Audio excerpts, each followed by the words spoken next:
Friends, எங்கள் வீட்டாண்ட முருங்கை மரத்தில் க்ரோ வந்து இந்த காக்கா வந்து முட்டை போட்டு வச்சுருக்கு. அதை தான் நான் உங்களுக்கு காமிச்சிட்டு இருக்கேன். தெரியுதுங்களா? ஒரு ப்ளூ அண்ட் க்ரீன் மிக்சிங் கலரில் அழகாக ஒரு 4 எக்ஸ் கிட்ட போட்டு வச்சுருக்கு. ரொம்ப அழகாக இருக்குது பார்க்குறதுக்கு. ஆனால் ரொம்ப நேரம் நின்னோன்னா வந்து காக்கா வந்து குத்துறதுக்கு வருது. பாருங்கள், உங்களுக்கு நல்லா தெரியும்னு நினைக்கிறேன். பாருங்கள், தெரியுதா வியூஸ் நல்லா?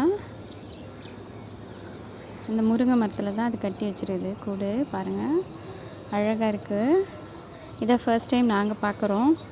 உங்களுக்கு பிடிச்சிருந்ததுன்னா லைக் போடுங்க. அண்ட் உங்கள் பேபிஸ் யாருன்னா வீட்டில் இருந்தாங்கன்னா அவங்களுக்கும் ஷோ பண்ணுங்கள். ஏன்னா இப்போது ஜென்ரேஷன் இதெல்லாம் பார்க்குறது ரொம்பவே கஷ்டமான ஒன்று, ரொம்ப அமேசிங்கான ஒன்று இது. ஸோ நீங்கள் உங்கள் பேபிஸ்க்கெல்லாம் ஷோ பண்ணுங்கள் ஃப்ரெண்ட்ஸ். ரொம்ப அழகாக இருக்குது பாருங்கள். உங்களுக்கு தெரியும்னு நினைக்கிறேன் வியூவு. நான் அதுக்கு நல்லா ஜூம் பண்ணி காமிச்சிட்டு இருக்கேன். தெரியுதுங்களா? 4x, பட் இதில் வந்து உங்களுக்கு 3x தான் தெரியுது. ஆக்சுவலாக என்னோடய பாப்பா நேற்று வந்தால் காக்கா குத்துறதுக்கு வருது அப்படின்னு சொல்லிட்டு வந்துட்டா.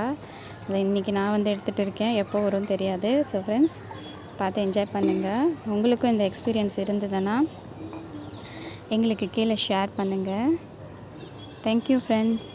பாய்.